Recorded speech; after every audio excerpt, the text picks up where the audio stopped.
Hi guys and welcome back to the channel Held Dominance. Anthony here. Please remember to like and subscribe and also click the notification bell if you're enjoying what you're seeing and if you want to see more. In this episode it's State of Origin Day Game 1 as we have reaction to the match itself. This episode is my immediate reaction to the State of Origin Game 1, as the Blues are looking to make it 2 series in a row after 2021 series win. There have been many changes in the setup in the Maroons, with Melbourne legend Billy Slater takes the reins for the first time. He has made sure that the team is still with its core of yesteryear in place, but the new faces of the likes of Selwyn Cobbo and Jeremiah Nane will still see the likes of Val Holmes and Daly Cherry Evans in the squad. They will not want to repeat Game 1 scoreline of 2021, losing 50 points to 6. The Blues are in confident mood as the Brad Fittler can call on championship winning players from Origin 2021 as well as the Penrith Panthers contingent after their victory in the 2021 NRL season and the start the team has made in 2022. Sitting top of the league, there is some missing elements to the Blues. Starman South's Latrell Mitchell was scheduled to be back for the Bunnies this week, but fell to a positive COVID test. But he has been out since Game 3, so didn't make the squad. And Manly's Tom Trbojevic is out for the 2022 season, with shoulder surgery coming his way. So who have the coaches called upon to be in their squads for this season? This season's State of Origin Game 1? Well, Brad Fittler has made some last-minute changes to the run-out side, with Regan Campbell-Gillard set to start up front, moving Junior Paulo to the bench. Panthers back rower Liam Martin will start on the edge, with Cameron Murray moved back to the bench. Nico Hines is the 18th man, and Tyson Frizzell is remaining reserve. Katoni Staggs suffered a dislocated finger in training, but will make his Origin debut alongside fellow debutants Ryan Matterson and Stephen Crichton, who will come off the bench. Reserve Api Carousel for the Panthers and Joseph Suwali for the Roosters both departed the camp late to play for their respective clubs in round 13. The 13 contains 7 players who featured in Game 3 of last year's series: James Tedesco, who's captain, Brian To'o, Whiten, Liam Martin, Isaiah Yeo, Tariq Sims and Damien Cook. Jack Whiten will play in the centres. Billy Slater's first Origin squad as coach featured 4 debutants: Cowboys duo Ruben Cotter and Jeremiah Nane, along with Broncos Patrick Kerrigan and Selwyn Cobbo.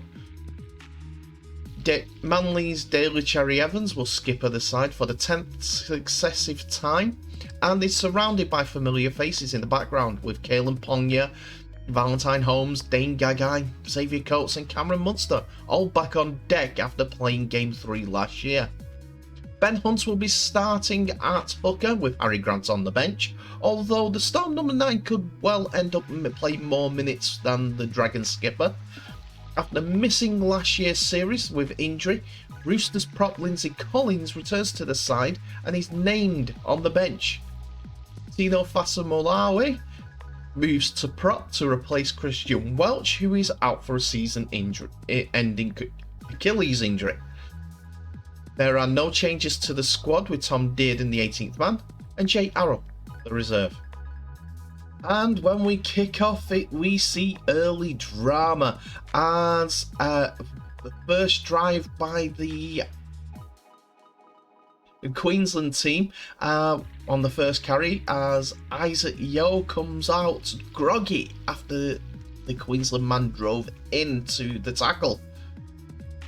I must say though that the first points came in the 15th minute as New South Wales are deep in the Queensland's 10 metre line, and the fast play the ball from Damien Cook goes left and goes through the hands of Penrith pair Cleary and Luai to find the Raiders man Jack Whiten go over in the left corner.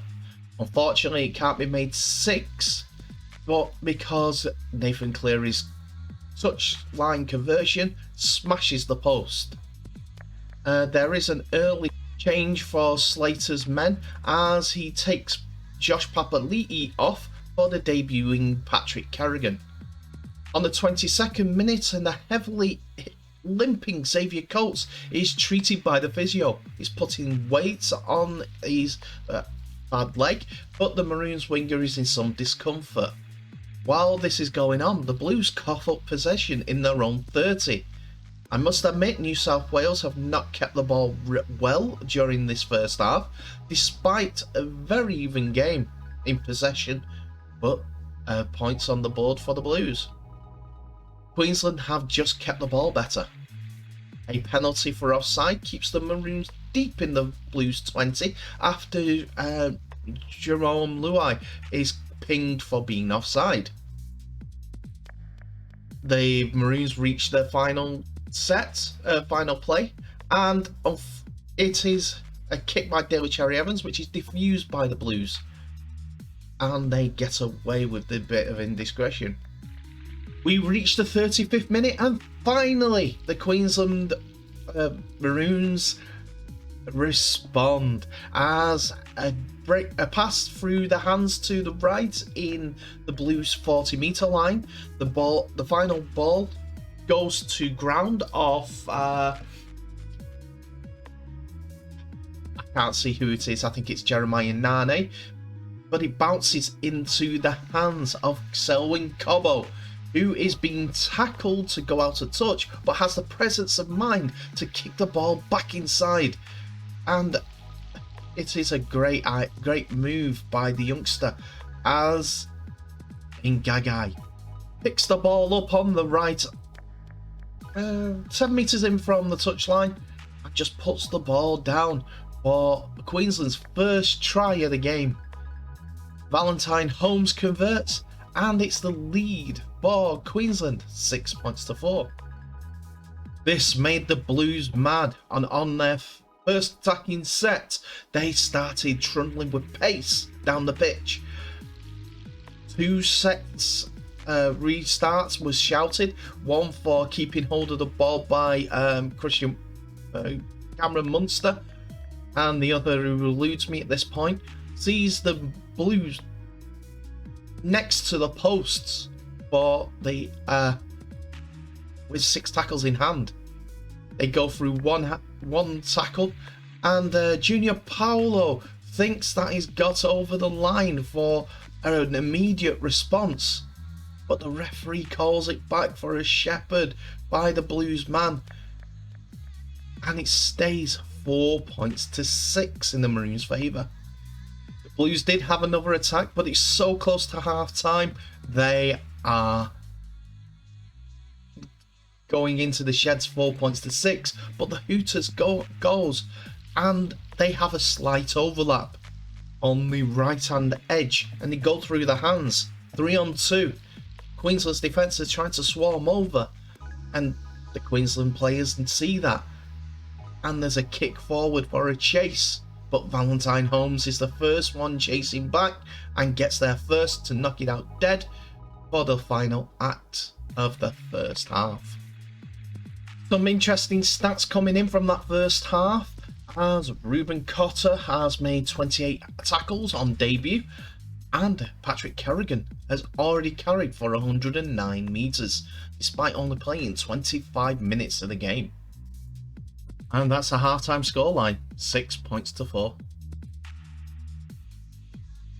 We're moving to the second half, and as suspected, that injury for Xavier Coates will not see him back today in the game. But we're in the 43rd minute now, 3 minutes after the kickoff for the second half, and it looks like Jeremiah Nane has done some issues to his right ankle, and it looks bad. The guy is still down on the floor. It's been a couple of minutes, and it's gonna have to go off. another reshuffle for the Blues. Sorry, the Maroons. It's going to be a tough game. Tino Fa'asuamaleaui comes back on, but I missed something in the first half as Queensland's Cameron Munster did attempt to drop goal but missed. The first points of the second half have been scored, and it is Queensland who go in. After an initial break from Cameron Munster, finds the Queensland side deep in the New South Wales territory. A pass to the left-hand side is knocked down by Daniel Tupou, who definitely saves a try at that point. A scrum is called, and it's moved to just left of the posts. And after a show and go, Daly Cherry Evans goes over right side of the posts. This gives Valentine Holmes the easiest conversion for 12 points to 4 in favour of the Maroons. More points come the way of Queensland on the 54th minute as a disputed penalty has been given after Stephen Crichton dumped Cameron Munster on his back. The referee puts it on report, and moving from the 40-metre line into the 20, it was just a simple kick from Daly Cherry Evans that got the Queensland in the area. On the second or third tackle, play the ball to the left by Harry Grant, finds Kalen Ponga, who bullets a pass out wide to Valentine Holmes, who scores just inside the 5-metre mark of the in-goal area. It's Queensland who are ahead, 16 points to 0, but Valentine Holmes cannot convert his own try. Queensland's medical staff are saying that Jeremiah Nane could return, as he hasn't gone into the sheds. He's sat at sideline getting his ankle strapped up. We'll see if they'll need him. New South Wales are now causing their own demise as they start to get some good field position, and they keep coughing up possession. There's 3 occasions that they are they're near the line or getting into their Queensland half, and they just don't have the composure to keep hold of the ball.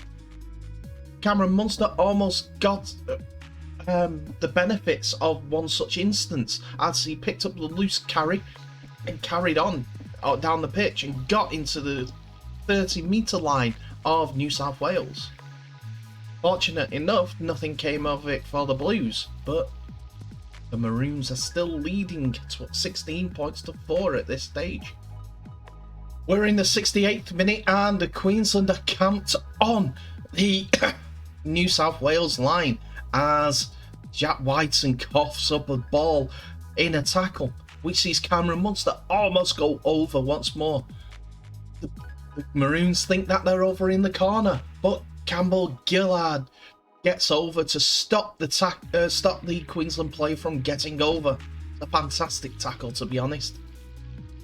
It's game on in the final 10 minutes as Cameron Murray goes over for a try for New South Wales.